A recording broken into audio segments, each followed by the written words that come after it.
Good afternoon, everyone across the country. I'm Tim Phillips, President of Americans for Prosperity. Thank you for joining us. It's a big moment for the country. I'm in Florida today, a great bastion of freedom and prosperity. But in Washington, D.C., Schumer, Pelosi, President Biden are trying to push forward yet another multi-trillion-dollar spending bill with all sorts of far-left ideological wish list items in it. It also, this one has massive new tax increases on corporations, individuals. And I think about these corporate taxes, and so many of our American businesses, and a lot of them are smaller operations, 20, 30, 40, 50 employees. The last thing they need is a tax whack on them as they're trying to come out of this pandemic. So we're coming to you with some great folks from Ohio. I'd like to introduce you to our Ohio Americans for Prosperity State Director, Micah Derry. Micah, take it away. Tim, thank you so much. My name is Micah Derry, and State Director for AFP Ohio. So thrilled today to have Congressman Anthony Gonzalez with us today. Of course, Congressman Gonzalez represents Ohio's 16th district up in Northeast Ohio. And, Anthony's story is fantastic. It's the son and grandson of Cuban immigrants who fled from the Castro regime. The congressman cherishes the opportunity to serve his country and his community as a member of the world's greatest legislative body. And, in his role, he is serving on the House Science, Space, and Technology Committee, and also on the Financial Services Committee, where he is the vice chairman of the Subcommittee on Diversity and Inclusion. And he is also a proud chair of the House China Task Force. Now, of course, many of you already know the far backstory on Congressman Gonzalez, and that is that while he was born and raised in Northeast Ohio, he is a graduate of the Ohio State University, where he played wide receiver under Coach Jim Trussell before becoming a first-round draft pick for the Indianapolis Colts. And after 5 seasons with the NFL, Congressman Gonzalez attended Stanford Business School and launched a career in the technology industry before returning home to Northeast Ohio, where he still lives with his wife, Elizabeth, and they're in Rocky River with their 2 young children, Alexander and Caroline. Congressman, thank you so much for joining us today. Thanks for having me. Great to be with you all. Well, there's so many different things that I know we could dig into. For the time that we have today, we're definitely want to talk about something that you had a front row seat for, and that was the process, or should I say the lack of process, around HR 1, which, for so many, they viewed initially as a voter rights issue, and then saw that it was something that was so much bigger, more onerous. I know we're going to want to talk about infrastructure as well. Let's go ahead and start with HR 1, though. Tell us a little bit about it. I know that the House already passed HR 1, but talk to us a little bit about what happens behind the scenes and what HR 1 is. Yeah, so great question. And HR 1, I proudly voted against HR 1, as did most, maybe all members on the Republican side. And really, HR 1 to me, I'd boil it down into 2 things. One, it is a federal takeover of the administration of elections. It is a federal takeover of the administration of elections. I think just by virtue of doing that, you make us less safe from a security standpoint. But also, look, I don't want the senator from Vermont telling Ohioans how to vote and what process we need to go through. So it absolutely is a federal overreach. But on top of that, and this is the second part, is it weakens a lot of the protections that I think, frankly, are common sense. Things that should not be partisan at all are weakened inside this bill, like voter ID and making sure that people are who they say they are when they show up to vote. I think most Americans would agree that we should expand access to every legal voter, but we need to secure the vote. And this bill would make it harder to do that. On top of that, for the first time ever, it would implement a 6-to-1 match on campaign contributions. So we would be using taxpayer dollars to fund campaigns for the first time in the history of the country. I don't know about you, but I personally don't really love seeing the litany of commercials all the time. And so now we're going to dump taxpayer dollars into that, I think would be a horrible idea. Additionally, it would allow 16-year-olds the right to register to vote for the first time ever. And so just a grab bag of things that I think would make us less safe from an election standpoint, but also a massive federal takeover which goes in the complete opposite direction of what I think most Americans want, which is a secure election, access for sure, but a secure election. And then in terms of the behind the scenes, real quickly, there was no behind the scenes. They just took the bill, didn't consult any Republicans, didn't run it through committee, didn't do anything at all, just took last year's bill and put it right on the House floor for a vote with no ability to amend it whatsoever. So even if I wanted to submit an amendment, we were completely locked out of that process. So horrible process and a really, really bad bill. Now, Congressman, you and I spoke on the phone right before this went to the floor. And I remember what I was struck with at the time. But you're telling me that the Schoolhouse Rock, how a bill becomes a law, that's not how this happened. Not even close. No, this was done, like I said, but behind closed doors, no committee process, no amendment process, no ability to really have any impact on it, even if you wanted to. And so it was a take it or leave it sort of Democratic grab bag of long-standing priorities that, frankly, I think would just make our elections less secure. Another one I'll give you is it would legalize ballot harvesting. Ballot harvesting, which I think is a horrible practice. It's not legal in Ohio, as it should not be. But this would implement ballot harvesting across the entire country. So to come off of 2 consecutive presidential elections where both sides, depending on which side you're on, had questions about the integrity of the vote, to go from that to a world where we're going to make it less secure, I think is the exact wrong direction from a voting standpoint. So it was an easy no vote. That's a great point, Congressman.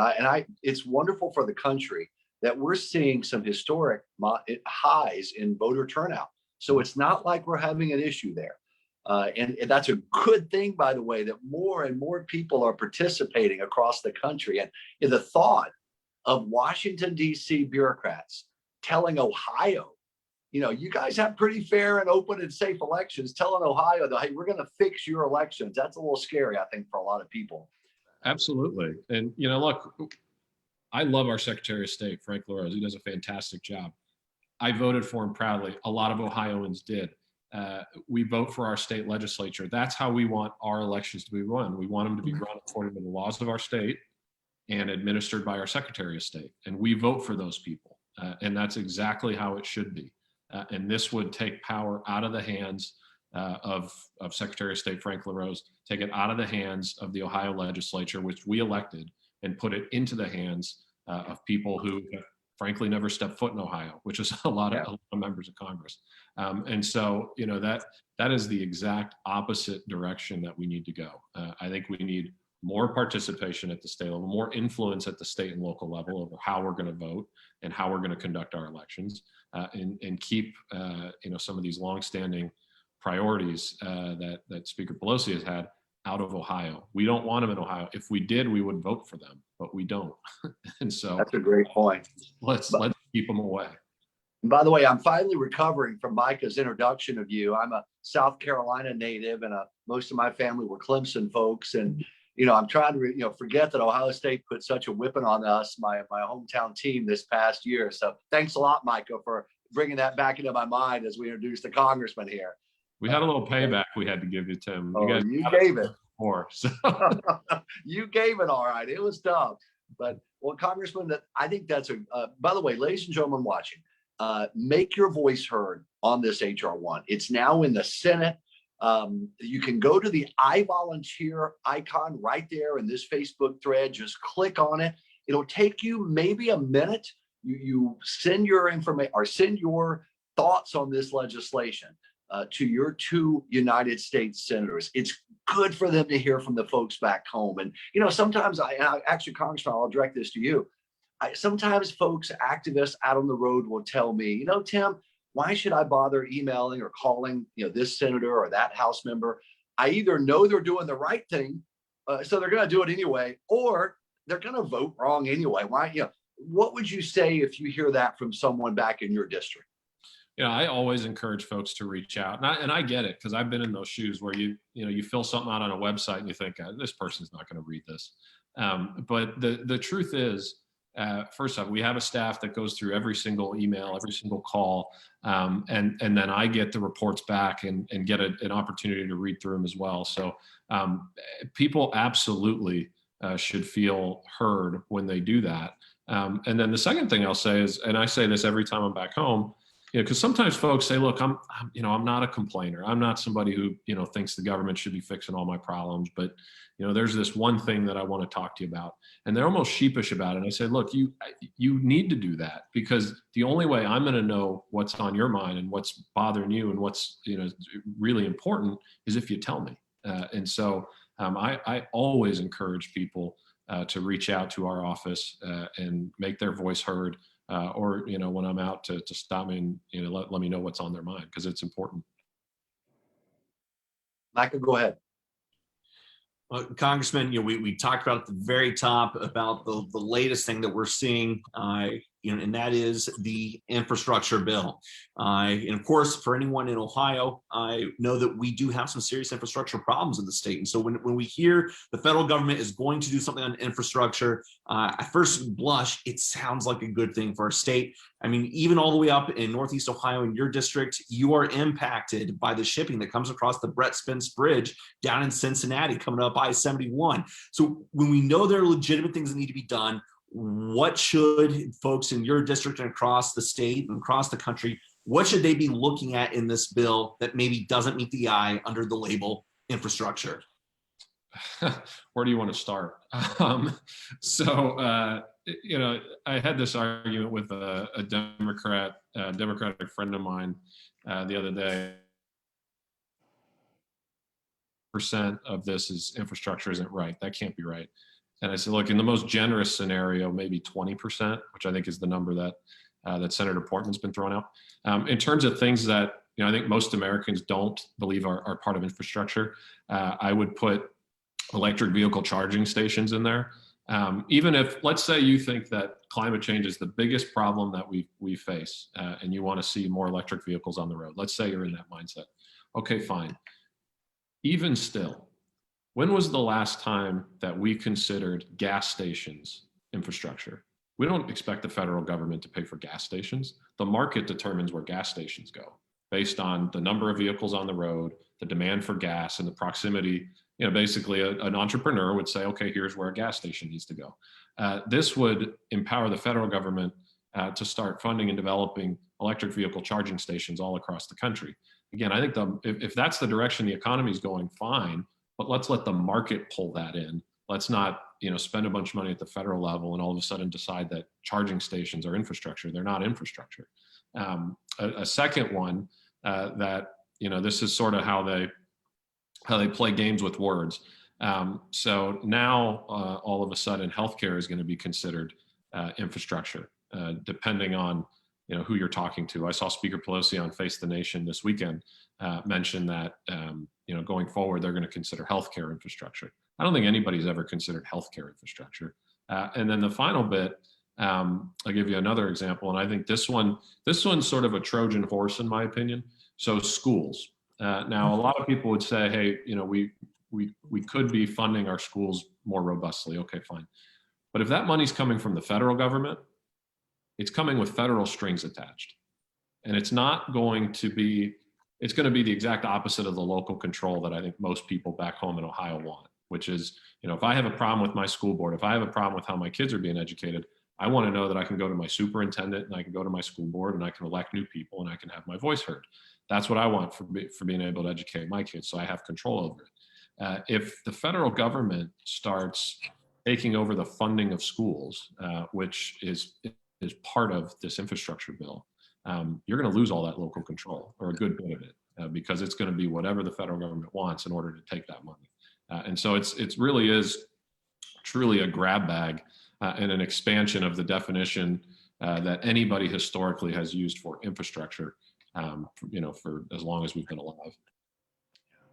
I think about the tax increases as well, Congressman, in this, and American businesses, they're trying to push out of a pandemic. In some industries, it's been really tough, right? And in others, it's not been so bad. But a lot of it, I see a lot of, again, the smaller businesses, the like 25, 30, 40 employees, sometimes less, they're going to get hit by these tax increases, right? That makes it tough for them.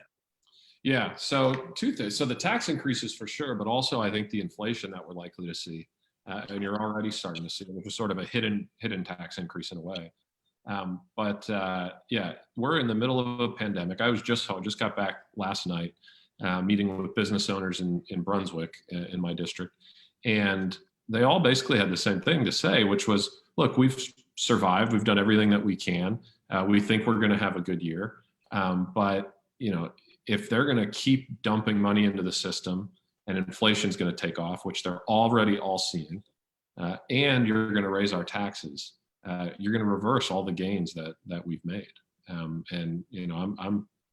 deeply concerned about both. But I'm telling you, inflation is the one. We already had a reading this morning. I think it was 2.5%. But when I talk to people back home about how they're running their businesses, everybody's supply chain is jammed up, and everybody is worried about the resulting inflation. And so you're going to have two hidden tax. You're going to have a very explicit tax increase on the corporate side, and then you're going to have a hidden tax increase with the inflation.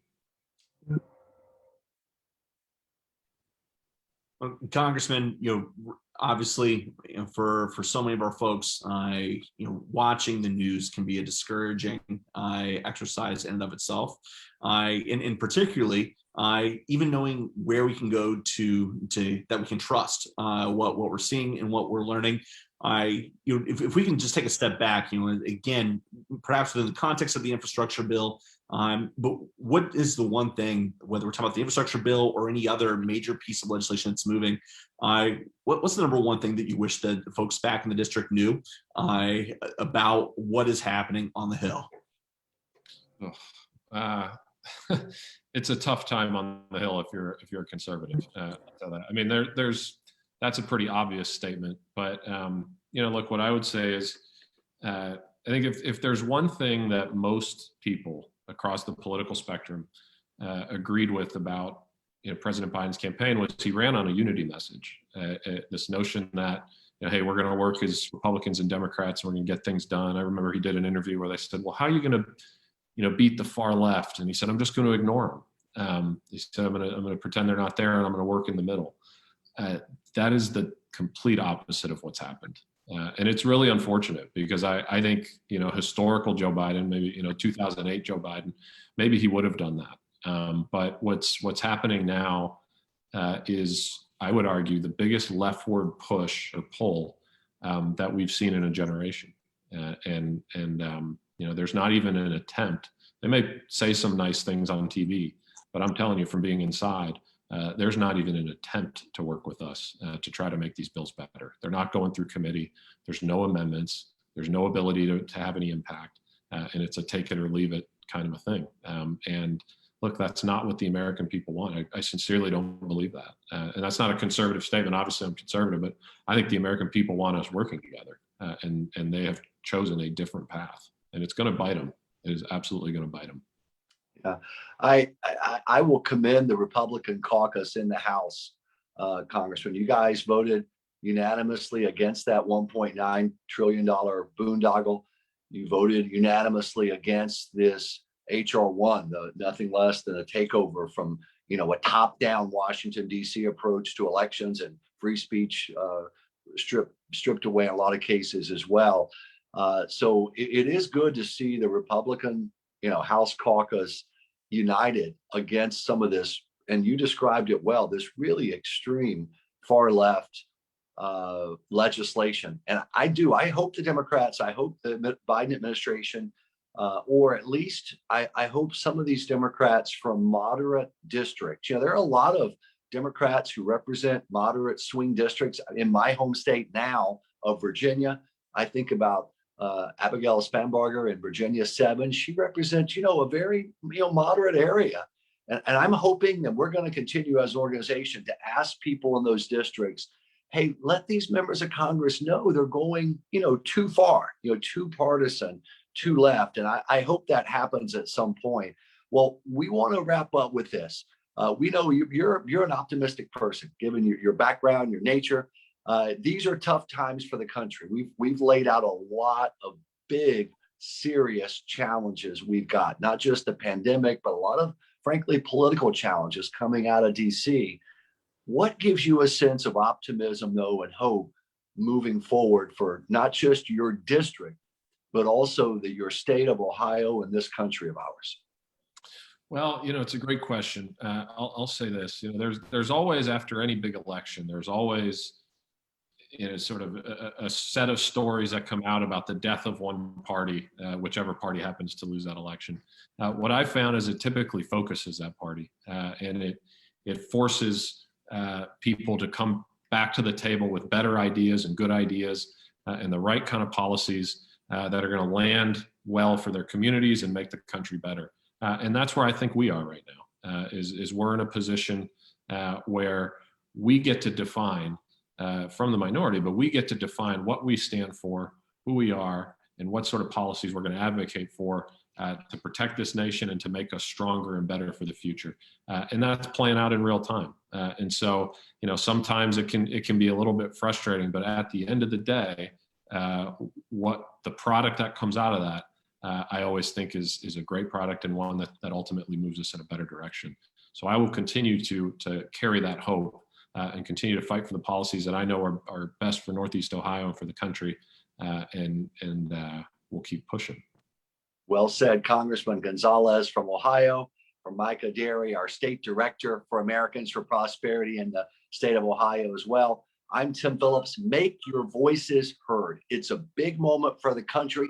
Click that I volunteer link. Let's go out there and make a difference. We've got a country to preserve and protect and strengthen.